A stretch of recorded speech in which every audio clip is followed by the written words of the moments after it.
a-t-on le droit de tendre la main à une personne en deuil? Dans pas mal d'endroits, au moment où on vient rendre visite à l'endeuillé, on lui tend la main comme ça, et est-ce que c'est autorisé ou pas? Réponse de la halakha, de nombreux décisionnaires, tels que le Yeski Avdi, le Rav Ovadia Adaya, et d'autres décisionnaires ont autorisé.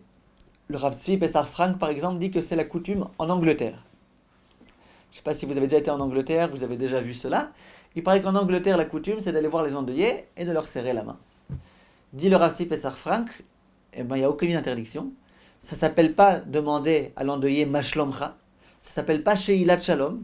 Et donc c'est autorisé. Plus que ça, il dit, lorsqu'on ne le fait pas, dans les endroits où c'est la coutume de le faire, ça risque de blesser et de vexer l'endeuillé. Et donc, on doit le faire. A-t-on le droit, l'endeuillé par exemple, on a dit, pendant les 7 premiers jours, il n'a pas le droit de demander à quelqu'un, Mashlomcha, comment vas-tu? A-t-il le droit par contre de faire un petit signe de la tête? Genre, bonjour, je t'ai vu. Genre, au revoir. On a le droit ou on n'a pas le droit? Réponse, il y a un Rav qui s'appelle le Rav Yosef Chaim Zunenfeld, qui dit, moi je pense que c'est évident que c'est interdit. On n'a pas le droit de dire shalom. Alors si tu ne veux pas dire shalom, ne fais pas non plus shalom par allusion. Simplement, d'autres décisionnaires, tels que le Rav Ovadia Yosef, disent que c'est autorisé. Et ils ramènent une preuve. Quelle est la preuve?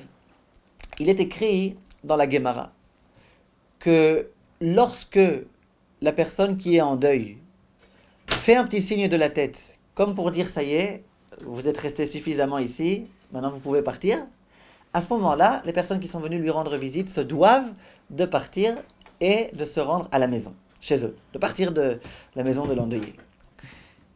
Dit le Ritva, comment ça se fait que l'endeuillé fait comme ça avec sa tête? Dit le Ritva, étant donné que l'endeuillé n'a pas le droit de dire shalom, il n'a pas le droit de dire rentrez chez vous, donc la seule façon qu'il peut faire pour dire au revoir, c'est de faire un petit signe de la tête. Et donc au moment où il a fait ce signe de la tête, aux personnes qui sont venues lui rendre visite, de comprendre l'allusion et de s'en aller. Évidemment, il faut ménager la personne qui est en deuil. Il ne faut pas être trop pesant, trop rester à la maison, la fatiguer, etc.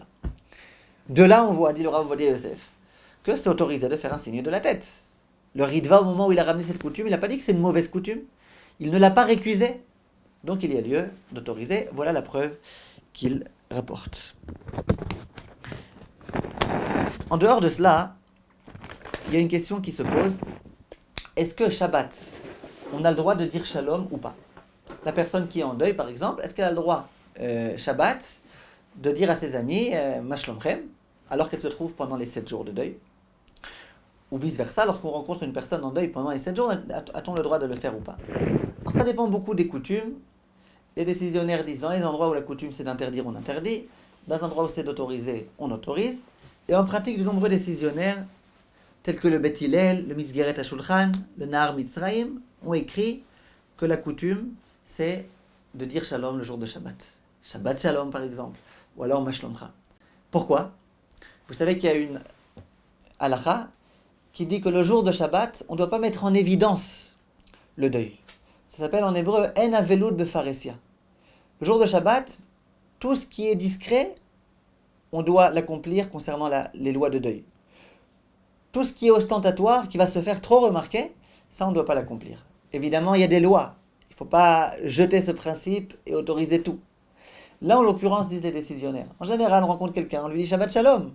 Si le jour de Shabbat, je ne lui dis pas Shabbat Shalom, alors bien évidemment, il risque de comprendre que c'est parce qu'il est en deuil.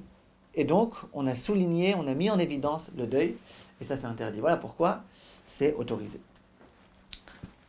La personne qui est en deuil a-t-elle le droit à Shabbat de dire Shalom Aleichem, Malaché Shalom? À ce moment-là, on dit Shalom Aleichem. La personne en deuil s'adresse aux Malachim, aux anges, et lui dit Shalom Aleichem. Or, pendant les 7 jours de deuil, on ne doit pas dire Shalom. Alors, d'après les décisionnaires qui disent que Shabbat, on a tout à fait le droit de dire Shalom, il n'y a pas de question. C'est évident qu'on a le droit. Simplement, beaucoup de décisionnaires disent, le Bet Halevi, le Be'er Moshe, que même d'après les décisionnaires qui interdisent Shabbat de dire Shalom ou alors Mashlomcha, Shalom Aleichem c'est autre chose. Shalom Aleichem c'est une prière c'est un rituel, c'est complètement autre chose, et donc on a le droit. Pendant cette période-là, de deuil, les 7 jours de deuil, alors on a dit que de demander Mashlomcha, c'est interdit. A-t-on le droit de parler, de papoter, de faire, comme on dit en France, la concierge? A-t-on le droit ou pas? Réponse. Le Rambam écrit les mots suivants. Im beshe'elat shalom ne'esar ha'avel. Si déjà, la personne en deuil n'a même pas le droit de demander à une autre personne comment vas-tu, Mashlomcha, Kal vachomer, she'asur le'avel, le'arbot bidvarim. Combien a fortiori est-ce logique de comprendre qu'il a interdit à la personne en deuil de papoter, de parler de choses de trop parler. Les mots littéralement, les arbot bidvarim, ça veut dire de trop parler. Sheneemar ha'anek dom. Ainsi qu'il est écrit, c'est le passage qu'on a ramené au tout début, pendant cette période-là, il faut rester en silence. On dit que Aaron, le jour où il a perdu ses enfants, Nadav et Avihu, il s'est tu. Il est écrit dans le pasuk Vaïdom Aaron. Et Rachid dit que grâce au fait qu'il se soit tu, il a eu une récompense considérable. Laquelle? C'est que Hachem ensuite s'est adressé à lui. Il a eu le droit à l'exclusivité. Hachem s'est adressé qu'à lui et lui a enseigné tout un enseignement qu'à lui. Pas le privilège qu'il a eu grâce au fait qu'il est resté silencieux lorsqu'il a perdu ses enfants. On nous dit aussi que lorsque Avraham Avinu est décédé, et donc son fils Yitzhak était en deuil, le fils de Yitzhak, Yaakov, a préparé à son père un plat de lentilles.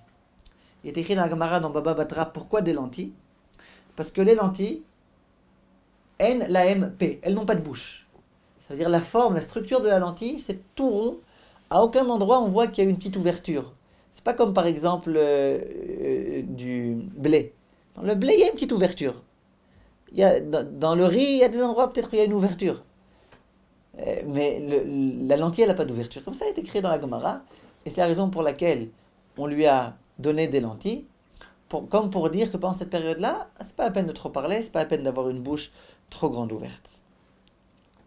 Le Aruch HaShulchan, grand décisionnaire, va déduire aussi de tout cela que pendant cette période-là, ces 7 jours de deuil, la personne endeuillée n'a pas le droit de lire le journal, de lire tout type de livres de science et compagnie. Pourquoi? C'est une période durant laquelle on doit se focaliser sur le deuil. Et pendant cette période-là, on ne doit pas trop parler, on ne doit pas détacher son esprit du deuil.